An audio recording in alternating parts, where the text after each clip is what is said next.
Well, hi, everybody. It's Jeff Hopper, and I'm back in Utah, and this time I'm with Dereck Wong, our region director in Southern California and Las Vegas. Yes. It's warm and sunny there like it is here. Oh, yeah, absolutely. All the time, too, right? Yeah, we get a little bit of rain once in a while. Yeah, about twice a year, I think, is the truth. But Dereck and I are going to talk about something that is a part and parcel of his golf course. He is a member at a club in Mission Viejo, California. It's a Robert Trent Jones design, and Mission Viejo is the name of the town, but the nickname of the course is Mission Impossible. It's a tough golf course. Yeah, it is. It has a lot of undulation, and the greens can give you some great challenges. Yeah, they can. They're that Poana too, so that causes some difficulty for some people.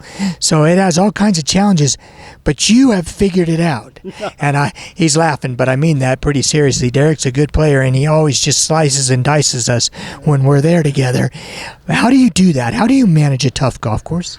Well, I think one of the things you got to know the greens. The greens are always important. But secondly is really manage your shots. And I tell you, one of the best lessons I ever had was a guy that I played with on Saturday mornings. Been a member there for 20 years.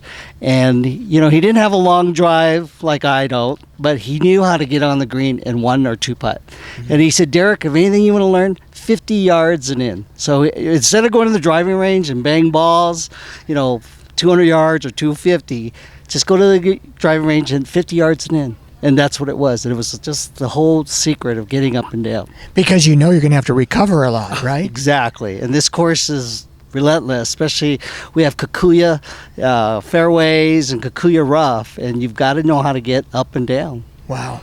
Well, life is like that, too. It throws a lot of tough things at us, and we need to recover sometimes.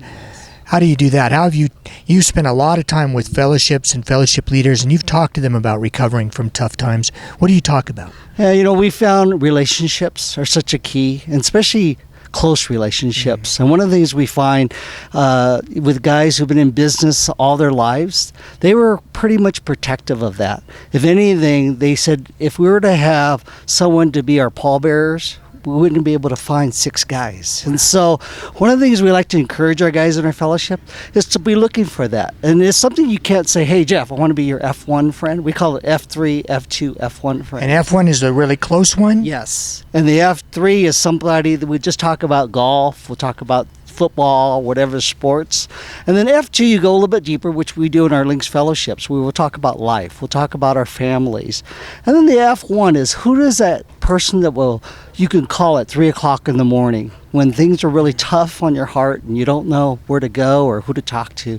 And so we encourage that a lot. And that F1 friend may not necessarily always be in your Links Fellowship, but at least someone in your groupings of friends that you may have. Now, I only have a cell phone anymore, and I usually turn it off at night. Are you telling me I need to keep it on at 3 a.m.? Maybe. If not, use the phone, But it's that someone who you could talk to and be really honest with and vulnerable with. Yeah. Wow. Well, that's an important lesson, and I thank you for giving it to us today, Dereck. Yeah, well, thank you. Good being with you, Jeff. Yeah.